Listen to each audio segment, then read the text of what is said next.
ساری اس کی جائیداد کے آپ کے وارث ہو جائے، آپ وارث ہو جائیں گے، اس کو کہتے ہیں ولا۔ تو ولا اس کے لیے ہوتی ہے، یعنی ولا یعنی والی، والی وہ بنے گا جس نے اس کو آزاد کرایا، تو وہ اس کے مالک کہہ رہے تھے کہ ولا ہمارے لیے ہے۔ تو آپ علیہ السلام فرمایا کہ یہ قرآن و حدیث میں، قرآن میں یہ چیز نہیں ہے، جو کتاب اللہ میں نہیں ہے، کس طرح کی یہ شرط لگا رہے ہیں۔ تو اسی باب کو امام بخاری نے یہ باب باندھا، ٹھیک ہے، کہ وہ کہتے ہیں کہ ولا ہمارے لیے ہے۔ مسجد میں تقاضا کرنا اپنے مقروض قرض کا، یہ بھی ٹھیک ہے۔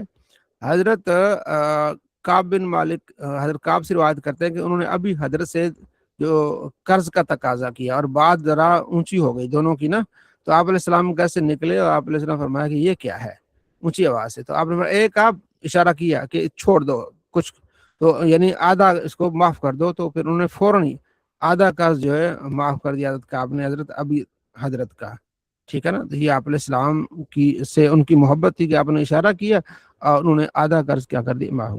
اچھا، وہ پیچھے جو میں نے حدیث سنائی تھی آپ کو کہ ایک سیاہ فام عورت تھی، مسجد کی خدمت کرتی تھی، جھاڑو وغیرہ لگاتی تھی، وہ فوت ہو گئی، وہ اس حدیث میں ذکر ہے۔ اور بعض میں یہ کہ ایک سیاہ فام مرد تھا، تو آپ علیہ السلام نے ان کا پھر جنازہ پڑھا، ٹھیک ہے۔